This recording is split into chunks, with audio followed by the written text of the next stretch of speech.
In class actions, that whole paradigm, the traditional litigation paradigm of a client coming to you with a legal problem or what they perceive to be a legal problem, seeking advice, providing them counsel, and then following instructions and direction is turned on its head. Class action work on the plaintiff side is the paradigm of entrepreneurial lawyering. It's very much a practice of law that is divorced from client contact. Even in those situations where the impetus for a lawsuit comes from a person who has a problem, and they come to you and say either, this is my particular issue, how do we resolve it, or this might be the seed, a kernel for you to look at in terms of a class action. Once the decision is made to pursue it as a class proceeding, there are all kinds of incentives for the lawyer to pay a lot of attention to the suit, and very few incentives for the client, the representative plaintiffs, to oversee what's happening. The incentives become quite stark for the lawyer, but the representative plaintiff, the person who may have walked in the door or who you may have found in your search for a suitable plaintiff, that person's economic loss is still remains small, and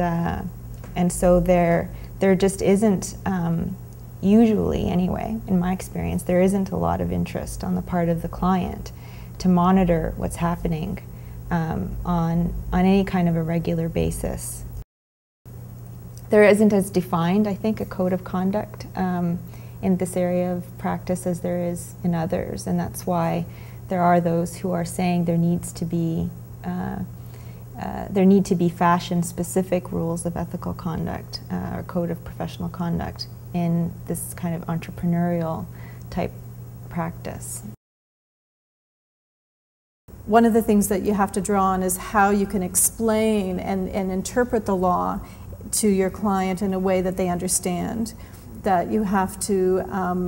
be really careful in how you explain the process, because I certainly had experiences where you're in you don't have much time, you're in court, you got to explain things really quickly, and suddenly you just come out with a lot of jargon. And I've had clients sort of walk away and say, I don't want anything to do with this. And then I realized that the problem wasn't that they didn't really want anything to do with this, it was they didn't understand what I was saying. There's probably a couple of things that I would do a little differently. As I think I mentioned, I did have some anxiety around bringing this information to them